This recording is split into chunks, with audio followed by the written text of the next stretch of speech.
Geography का 5वां अध्याय पढ़ रहे हैं। इसमें अपन ने 2 वीडियो बनाए और उनको देखा होगा अच्छे से।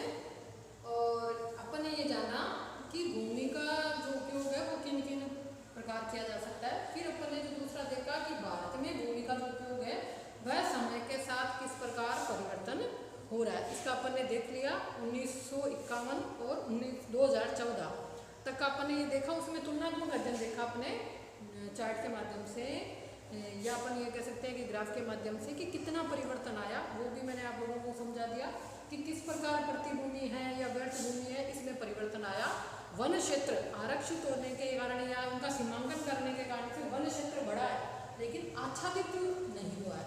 इसमें आच्छादन और सीमांकन में दोनों में अंतर हो सकता है। तो इस प्रकार अपन ने 2 वीडियो के माध्यम से भूमि उपयोग विभिन्न प्रकार से किस प्रकार किया जाता है उसका अपन ने पढ़ा। आज अपने एक टॉपिक है अपना साझा संपत्ति, है ना। साझा संपत्ति संसाधन जो कि किसी गांव में सभी व्यक्तियों की होती है। इसमें 2 भाग हैं, एक तो निजी स्वामित्व वाली और दूसरी साझा संपत्ति जिसे कहते हैं। तो इस प्रकार के 2 भाग हैं, इसको अपन समझेंगे। और फिर बाद में है भारत में कृषि उपयोग, जो अपन परिवर्तन देख रहे हैं वो किस प्रकार वर्तमान में देखा जा रहा है और भारत में जो कृषि का उपयोग है वो किस प्रकार का है। तो भूमि के स्वामित्व के आधार पर हम मोटे तौर पर 2 वर्गों में बांटा है। किसको? साझा संपत्ति को। तो साझा संपत्ति एक तो वह क्षेत्र जो निजी क्षेत्र के अंतर्गत आती है। निजी क्षेत्र में व्यक्ति का अपना स्वामित्व होता है, ठीक है। जैसे खेत है, खलिहान है, अपना कुआं है, ये प्रकार की जो आएगी अपना निजी स्वामित्व है, उसमें वो व्यक्ति का निजी स्वामित्व होता है। इसमें 2 प्रकार का होता है, या तो पूरा परिवार साझा होता है या किसी एक व्यक्ति की निजी संपत्ति में 2 प्रकार से अपन देखते हैं। एक तो एक व्यक्ति होता है जो उसका स्वामित्व होता है, एक होता है कि पूरा परिवार उसका स्वामित्व रखता है। तो इस प्रकार की जो निजी स्वामित्व वाली भूमियां होती हैं वो निजी क्षेत्र के अंतर्गत की जाती है। दूसरे वर्ग की जो भूमियां हैं जिसे अपन सामुदायिक भूमि या साझा संपत्ति कहते हैं। सामुदायिक भूमि यानी कि पूरे गांव की ये सामुदायिक भूमि होती है। इस प्रकार इसका जो वर्गीकरण है साझा संपत्ति का, ये 2 प्रकार से। निजी स्वामित्व में साझा संपत्ति कैसे होगी? निजी स्वामित्व में या तो एक व्यक्ति इसका स्वामित्व रखता होगा या पूरा परिवार इसका स्वामित्व रखता होगा। तो अगर पूरा परिवार है तो पूरा परिवार की ये साझा संपत्ति हो गई, ठीक है। तो ये आ गया निजी स्वामित्व में। निजी स्वामित्व का मतलब एक परिवार की साझा संपत्ति या एक व्यक्ति की साझा संपत्ति। तो ये इसमें एक परिवार या एक से अधिक परिवार सम्मिलित हो सकते हैं निजी संसाधनों में। तो निजी भू संपत्ति तथा साझा संपत्ति संसाधन पहले वर्ग की भूमि पर व्यक्तियों का निजी स्वामित्व अथवा कुछ व्यक्तियों का सम्मिलित निजी स्वामित्व हो सकता है। यानी कि परिवार पूरा शामिल हो सकता है इसमें, या 2 से 2 या अधिक परिवार हो सकते हैं। अपन गाँव में देखते हैं 2 दादाओं का परिवार होता है, उनका स्वामित्व एक ही भूमि पर होता है जब तक उनके नाम वगैरह नहीं चढ़ाए जाते, जो भी कानून के तहत होता है। तो जब तक ये एक साथ में है इनकी क्या हो जाएगी, ये निजी स्वामित्व तो है लेकिन साझा संपत्ति के अंतर्गत आएगी। जिसमें और दूसरे वर्ग की जो भूमि है वो सामुदायिक भूमि कह सकते हैं, साझा संपत्ति कह सकते हैं। तो इस प्रकार की जो भूमि होती है इसमें पूरा गाँव, है ना, गाँव की कह सकते हैं अपन। तो ये जैसे तालाब के पास होता है गोचर भूमि होती है, ये जो क्या होती है ये पूरे समुदाय की साझा संपत्ति कह सकते हैं, ये पूरे गांव की साझा संपत्ति कह सकते हैं। जिसमें व्यक्ति अपने पशुओं को चरा सकता है, जलावन की लकड़ी इकट्ठी कर सकता है, कंदमूल इकट्ठा कर सकता है और पशुओं के घरेलू उपयोग के लिए चारा ला सकता है। तो इस प्रकार ये जो वन भूमि है वो सभी के लिए साधन उपलब्ध करवाती है। इसमें सभी मिलकर अपने फल इकट्ठे कर सकते हैं, रेसे इकट्ठे कर सकते हैं, औषधीय जो पौधा होते हैं वो उपलब्ध करवाती है। ये जो भूमि है वो ग्रामीण क्षेत्रों में बहुत अधिक महत्व रखती है, क्योंकि सभी के पास अपनी निजी स्वामित्व नहीं, निजी स्वामित्व वाली भूमि नहीं होती है। अपन देखते हैं गाँव में जो अधिकतर गरीब परिवार होते हैं वो या तो किसी काश्तकार की भूमि पर काम करते हैं या वो अपनी इस साझा भूमि से ही अपने लिए संसाधन इकट्ठा करते हैं। जो गरीब परिवार होते हैं, कौन से? जो गरीबी में अपना जीवन यापन करते हैं, उन परिवारों के लिए इस भूमि का बहुत महत्व होता है। क्योंकि जो गांव है वहाँ पर जो अधिक संसाधन उनके पास उपलब्ध नहीं होते हैं, वो पशुओं के माध्यम से अपनी आय प्राप्त करते हैं। अब पशुओं को चराने के लिए उनके पास कोई किसी तरह का खेत या भूमि नहीं होती, तो ये क्या करते हैं, इस साझा संपत्ति का उपयोग करते हैं या साझा भूमि पर अपने पशुओं को चराने का कार्य करते हैं, इनको वहाँ से जलावन की लकड़ी भी मिल जाती है और पशुओं के लिए चारा भी उपलब्ध हो जाता है। और अन्य जो चीज़ें होती है वो इनके लिए, यानी कि एक जो वर्ग होता है जो गरीब परिवार से संबंधित है, उनके लिए इस भूमि का बहुत बड़ा महत्व होता है, रोल होता है जीवन यापन में। तो क्योंकि इसमें से अधिकतर जो भूमिहीन होते हैं उनके कारण उनके जो पशुपालन होते हैं उनकी आजीविका उन्हीं पर निर्भर होती है और वह वहाँ से अपने लिए संसाधन इकट्ठा करते हैं। इनका जो ये जलावन की लकड़ी है, पशुओं को चराने का कार्य है, औषधीय पौधा इकट्ठा करना होता है, ऐसे परिवारों में ये काम अधिकतर महिलाएं करती है और इन भूमियों का इन महिलाओं के लिए विशेष महत्व हो जाता है क्योंकि ये बाहर कमाने के लिए जा नहीं सकती और इन्हीं पर निर्भर रहती है। तो क्योंकि ग्रामीण इलाकों में चारा व ईंधन लकड़ी के एकत्रीकरण की जिम्मेदारी महिलाओं की होती है। इन भूमियों की कमी से उन्हें चारा व ईंधन की तलाश में दूर तक भटकना पड़ता है। इसकी कमी है, यानी कि अगर इस पर किसी तरह का अधिकार कोई और कर लेता है तो इन जो गरीब परिवार के लोग होते हैं इनको बहुत सारी समस्याओं का सामना करना पड़ता है। अब अगर इनमें ये भूमि धीरे धीरे अगर बढ़ती चली गई तो इन परिवारों को अपने संसाधन जुटाने के लिए कहीं दूर तक जाना पड़ता है और वहाँ से अपने संसाधन इकट्ठा करना पड़ता है। तो इस प्रकार की जो भूमि है वो इनके लिए बड़ा महत्व रखती है, जो साझा संपत्ति होती है। तो इसी प्रकार साझा संपत्ति संसाधनों में सामुदायिक प्राकृतिक संसाधन भी कहा जा सकता है, ठीक है, जहाँ सभी सदस्यों को इनके उपयोग का अधिकार होता है तथा किसी विशेष संपत्ति अधिकार इन पर नहीं होता। ये अपने इस साझा संपत्ति का मिलकर उपयोग करते हैं और इन पर इनका अधिकार होता है। अधिकार के साथ ये अपने कर्तव्यों का निर्वहन भी करते हैं, इस भूमि की देखभाल भी करते हैं, इनकी साफ सफाई रखरखाव का भी कार्य करते हैं। जैसे सामुदायिक तालाब हो गया तो उसकी देखभाल है, उनसे संबंधित जितने भी है, तो ये जो सामुदायिक व्यक्ति हैं ये मिलकर इसकी देखभाल भी करते हैं और अन्य जो कार्य होते हैं वो भी करते हैं।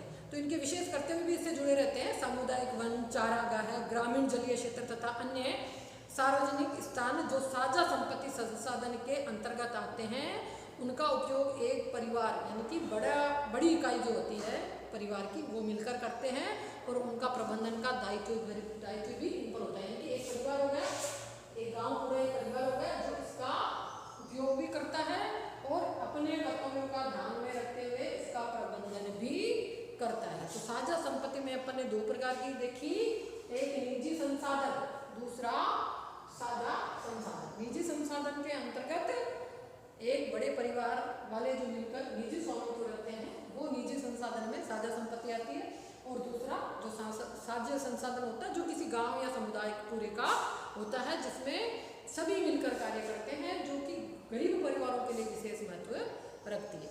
अब अपन पढ़ते हैं कि भारत में भू उपयोग किस प्रकार है। देखो, कृषि पूर्णतया भूमि पर आधारित है। अपने भारत में परंपरागत रूप से कृषि करते आ रहे हैं। तो अपन ये देखते हैं कि भू संसाधनों का महत्व उन लोगों के लिए अधिक है जिनकी आजीविका कृषि पर निर्भर है। भारत गांव वाला देश है और यहाँ पर अधिकतर लोग कृषि क्षेत्र में लगे हुए हैं। तो जो कृषि क्षेत्र में लगे हुए हैं उनके लिए भू संसाधन अपने आप में एक महत्वपूर्ण संसाधन है, जिसका वह या एक कह सकते हैं कि उनकी निर्भरता इस पर ही है। वो अपनी आजीविका का साधन इसी में ढूंढते हैं।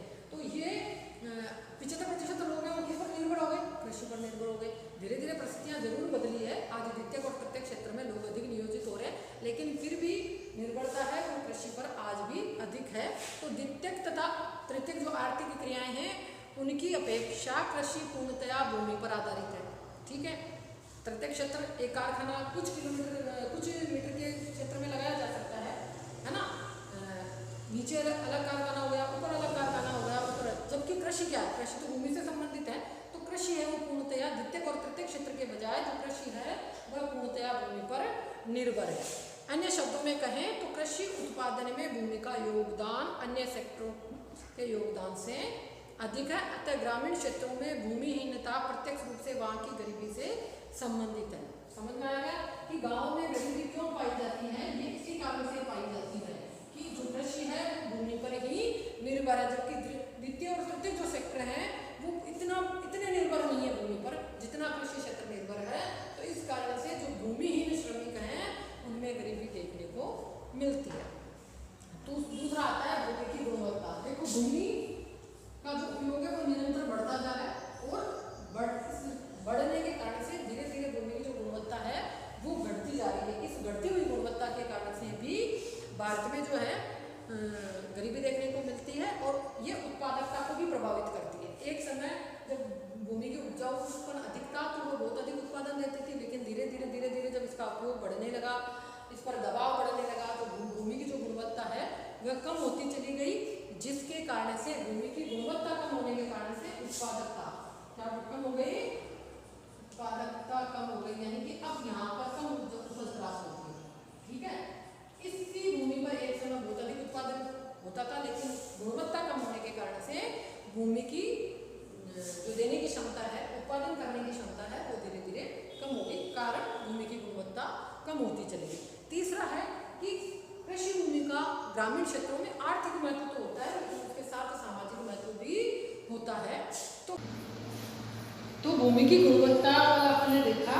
अब अपन देखते हैं कि कृषि भूमि का आर्थिक महत्व के साथ गांवों में सामाजिक महत्व भी होता है, क्योंकि जो भूमि होती है ग्रामीण लोगों में एक सुरक्षा की भावना पैदा करती है, और इस सुरक्षा की भावना के साथ साथ उनकी एक जो भूमि होती है वो सामाजिक प्रतिष्ठा का प्रतीक भी होती है।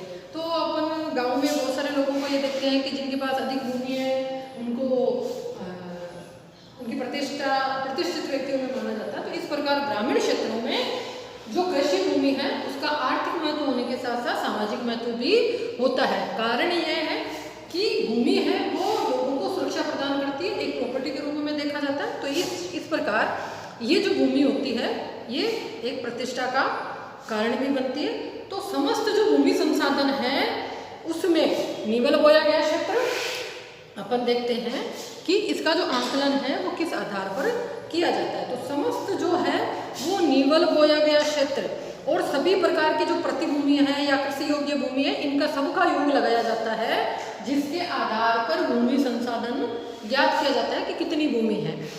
तो ये जो इससे ये निष्कर्ष निकलता है कि पिछले वर्षों में समस्त जो रिकॉर्डिंग हुई है उससे जो कृषि भूमि है उसका प्रतिशत घटा है। कहने का तात्पर्य ये है कि भूमि का जो उपयोग है वो कृषि क्षेत्र में निरंतर घटता जा रहा है, और ये निरंतर घटने के कारण से द्वितीयक और तृतीयक क्षेत्र में इसका उपयोग बढ़ा है।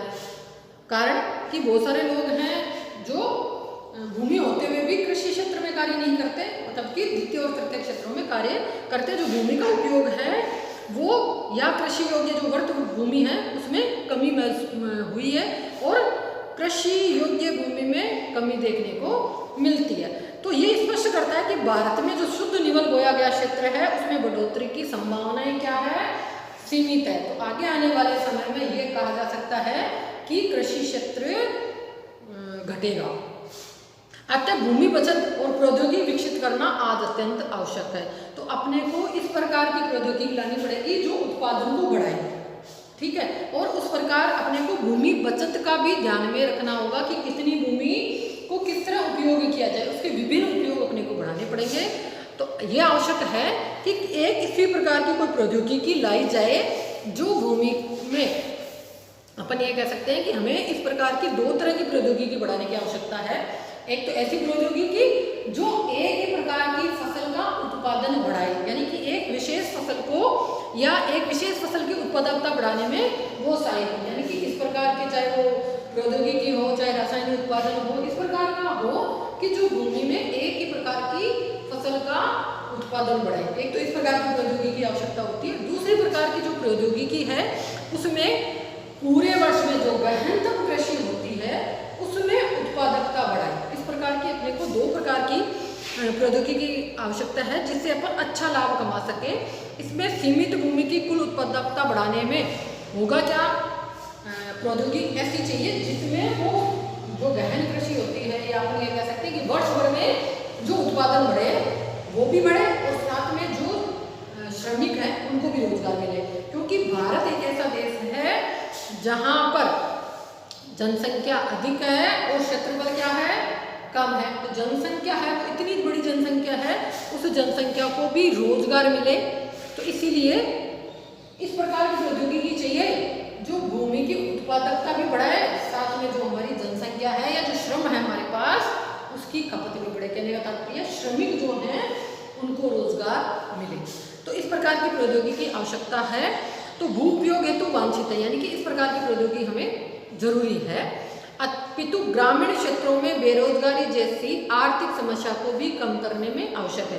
क्योंकि अधिकतर जो ग्रामीण क्षेत्र के जो लोग होते हैं वो क्या करते हैं, एक ही भूमि पर बहुत सारे लोग लगे हुए रहते हैं, छुपी हुई बेरोजगारी पाई जाती है।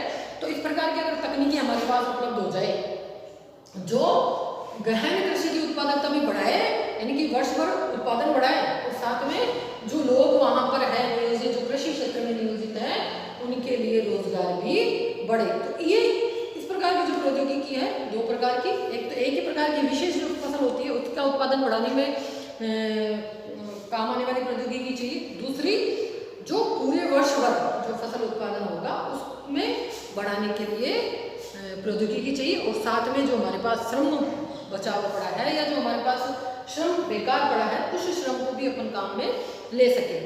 भारत विकासशील देशों में आता है, तो वहाँ जहाँ विकासशील देश है वहाँ पर क्षेत्रफल कम, जनसंख्या अधिक, इस प्रकार की हमारी स्थिति है भारत की। इस प्रकार बहुत ज़्यादा संख्या में लोग बेरोजगार बैठे रहते हैं, उन बेरोजगार लोगों को भी रोजगार प्राप्त हो, वो अपनी आय उत्पादन कर सके, और इस आय उत्पादन के कारण से देश के विकास में भागीदारी निभा सके। तो इस प्रकार की प्रौद्योगिकी हमें आवश्यकता है।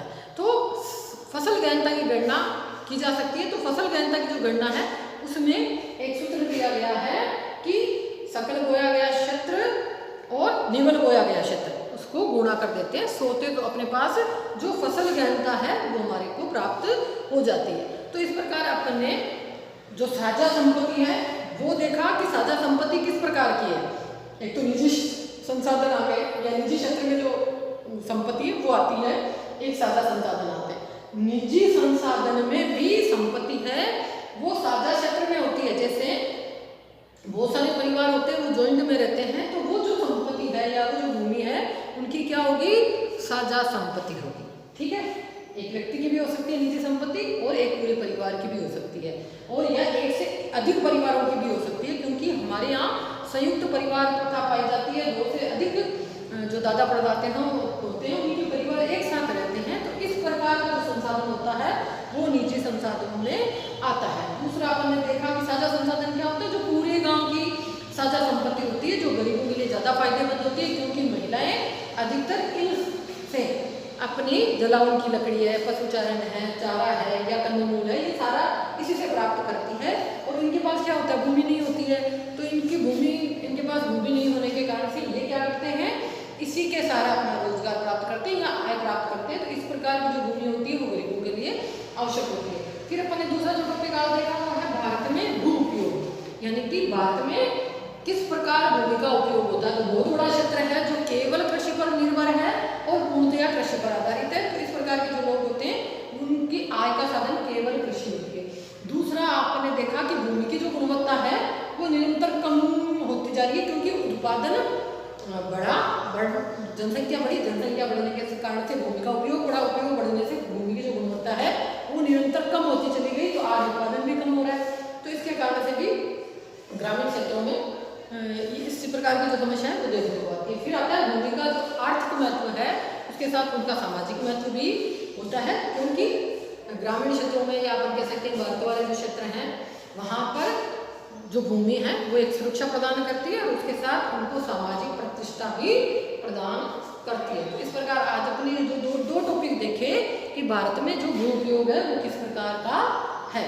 तो द्वितीय क्षेत्र और तृतीय क्षेत्र में आज भूमि का जो उपयोग है वो बढ़ रहा है, जबकि कृषि क्षेत्र में इसका उपयोग कम होता जा रहा है। कारण क्या है वो अपन देख रहे हैं कि भूमि उपयोग जो है वो द्वितीय और तृतीय क्षेत्रों में जो लोग हैं वो अधिक नियोजित हो रहे हैं, और जो भूमि है द्वितीय और तृतीय क्षेत्रों में क्या है, भूमि का उपयोग कम होता है लेकिन लोग नियोजित अधिक हो रहे हैं। जबकि कृषि भूमि है जितनी है उतनी ही है, इसका उपयोग पूर्णतया कृषि पर भूमि पर ही निर्भर होता है, जबकि तृतीय क्षेत्र है वो इतने भूमि पर निर्भर नहीं होते जितना कृषि निर्भर होती है। तो ये अपन ने आज अपना क्लियर हो गया कि किस प्रकार भारत में कृषि का जो भू उपयोग है वो है। अब आगे अपन कृषि के जो ऋतुएं हैं, कृषि से संबंधित भारत में जो ऋतुएं हैं, फसल ऋतुएं वो पढ़ेंगे, और उसके बाद में कृषि का जो प्रकार है वो पढ़ेंगे कि किस प्रकार की कृषि भारत में देखी जाती है, सिंचित कृषि है या वर्षा पर निर्भर कृषि है, तो इस प्रकार की। और फिर खाद्यान्न फसल किस किस प्रकार की भारत में उपजाई जाती है, उत्पादन किया जाता है, उसके बारे में अपन आगे आने वाले वीडियो में देखेंगे। देखेंगे। और सभी बच्चों से मेरा निवेदन है कि वीडियो है वो निरंतरता के साथ देखें, ताकि आपका जो क्रमबद्धता है चैप्टर के साथ वो बनी रहे और अपन आगे बोर्ड क्लास में अच्छे नंबर गेन कर सके। निरंतरता अपने आप में एक बड़ा सफलता का कारण होता है, तो निरंतरता बनाए रखें क्लास में भी और वीडियो के माध्यम से।